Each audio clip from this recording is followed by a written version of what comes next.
नर्मदे हर।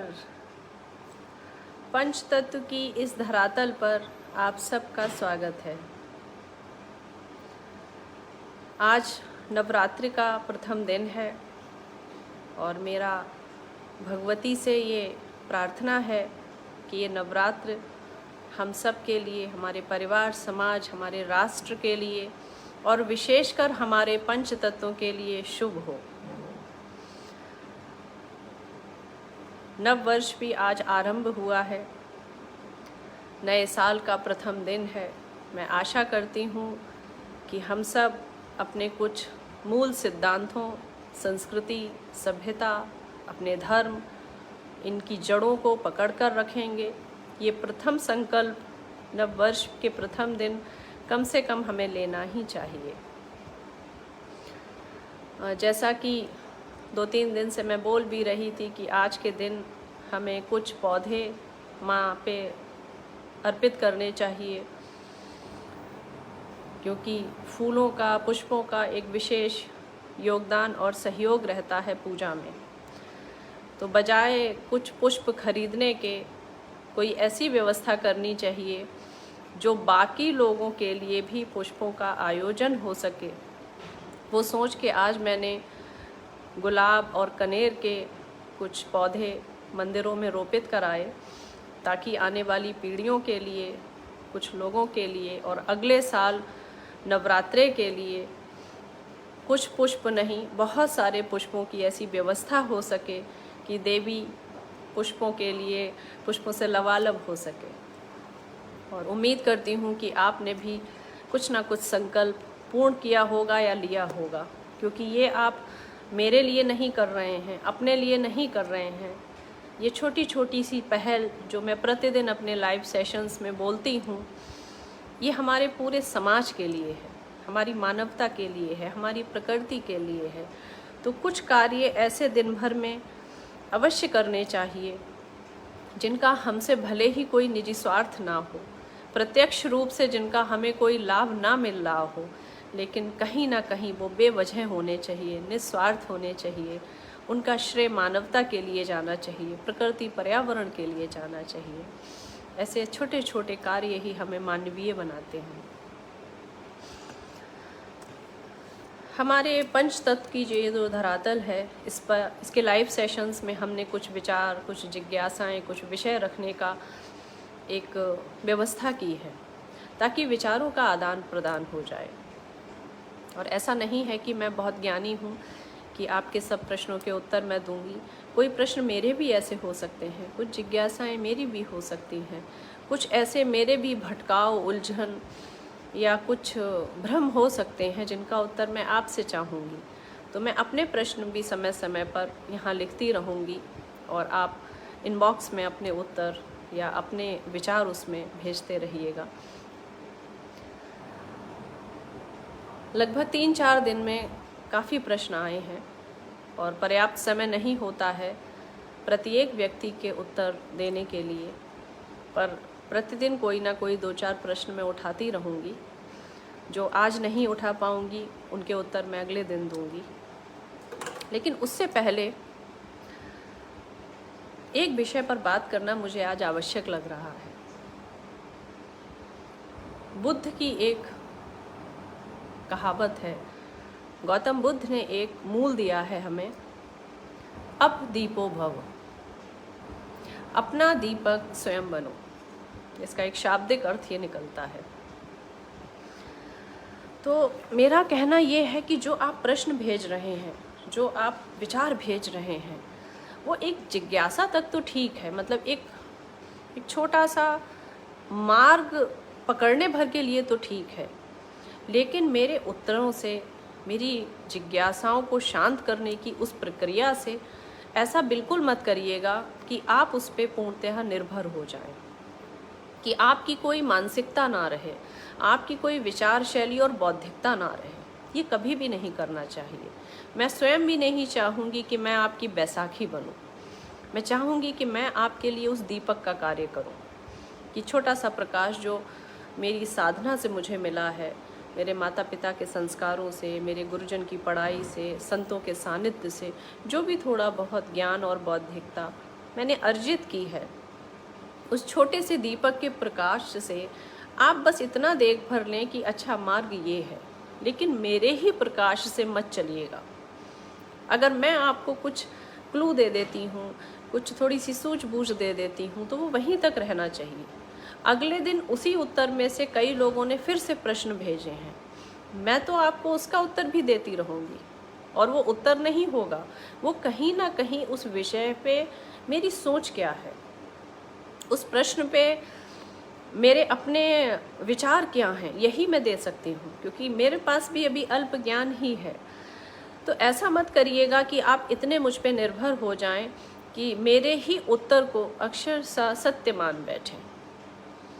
ये करना आपको कमज़ोर भी बनाता है, और मुझ पे ही नहीं, किसी पर भी इतनी निर्भरता आपके अपने व्यक्तित्व के लिए बिल्कुल भी सही और उचित नहीं है।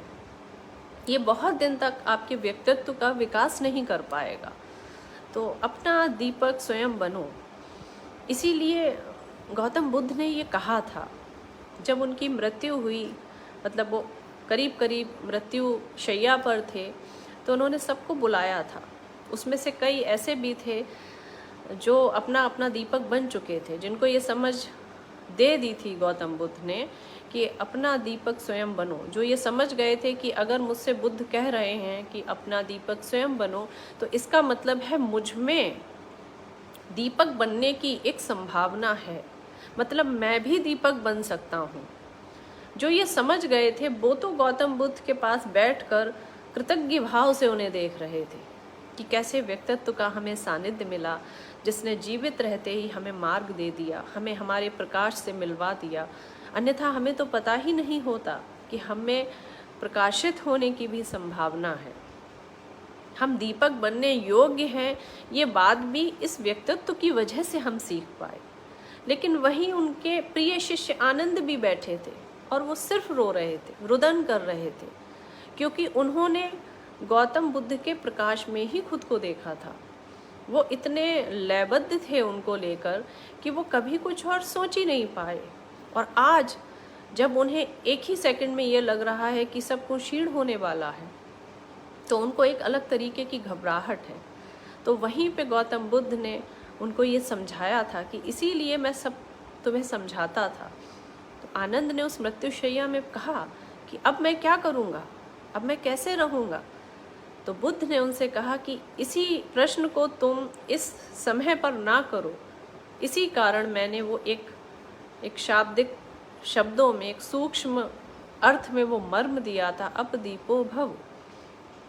और जब अब तक तुम नहीं बन पाए तो अब कैसे बनोगे, इसी वजह से मैं समझा रहा था। तो मुझे वो एक जो उनकी पंक्ति है वो बड़ी भाई कि हाँ, दीपक तो अपना स्वयं बनना चाहिए। गुरु जो है वो आपको दीपक दे सकता है, दीपक को प्रकाशित करके आपको थाम सकता है, लेकिन बहुत सारी बातें हमें खुद ही समझनी होंगी। दीपक में कितना तेल डालना है, इतना तो नहीं डाल देंगे कि बाती डूब ही जाए। उसको सही स्थान पे कैसे रखेंगे, प्रकाशित करने का भी उसका एक तरीका होगा। दिया मट्टी का रखेंगे, कहीं चीनी का तो नहीं ले आएंगे, कहीं लोहे के में तो नहीं डाल देंगे। तो ऐसी बहुत सारी बातें गुरु के सानिध्य से, किसी मार्गदर्शक के कहने से, किसी शुभचिंतक के बोल देने से समझी जा सकती हैं। लेकिन इसी को अपनी बैसाखी मत बना लीजिएगा। तो मैं कुछ भी कहूँ वो एक क्लू हो सकता है, लेकिन उस एक पंक्ति से, वो जो मैं कह रही हूँ, उस एक विचार से आप अपना मनन अवश्य कीजिएगा कि मैंने जो प्रश्न रखा था और शिप्रा ने जो उत्तर दिया उसका क्या तारतम्य हो सकता है, इसमें मेरे अपने विचार क्या आ रहे हैं, इस बातों में कितनी सटीकता है, इसमें क्या बौद्धिकता हो सकती है। अगर इतना मनन आप स्वयं नहीं करेंगे तो आपके भीतर जो दीपक है, परमात्मा ने हम सबको वो दीपक जो लेके भेजा है वो प्रज्वलित होते होते रह जाएगा। उसका प्रज्वलित होना बहुत आवश्यक है, क्योंकि वही आपको आंतरिक प्रकाश देगा। क्या पता कि वो मनन करते करते किसी दिन आप ही इसी योग्य हो जाएं कि न जाने कितने लोगों को आप उत्तर दे पाएं। किसी दिन आप ही शिप्रा में होके किसी की जिज्ञासा किसी नर्मदा के तट पर, किसी नदी के तट पर बैठ के शांत कर रहे हो, ऐसा भी हो सकता है। तो अप दीपो भव, इसको समझिएगा। तो मुझे प्रश्न भेजते भेजते इतना निर्भरता मत करिएगा कि मेरा उत्तर ही आपके जीवन का सच बन जाए।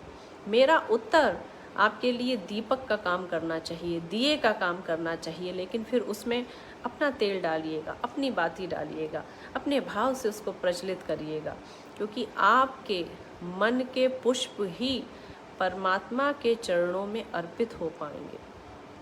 मेरे भाव के जो पुष्प हैं वो मेरे वाले परमात्मा पे ही अर्पित होंगे। परमात्मा अलग अलग नहीं है, परमात्मा एक ही है, लेकिन हम सबके भाव भिन्न भिन्न हैं।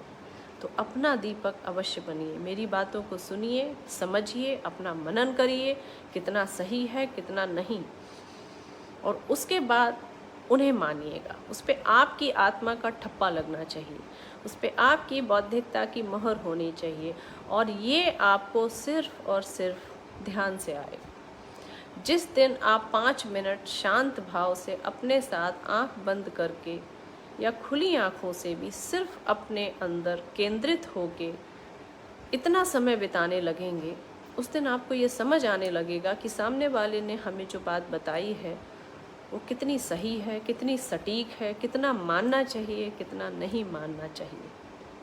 तो आज नवरात्रि के प्रथम दिन हमारी जो पंक्ति है वो है अप दीपो भव।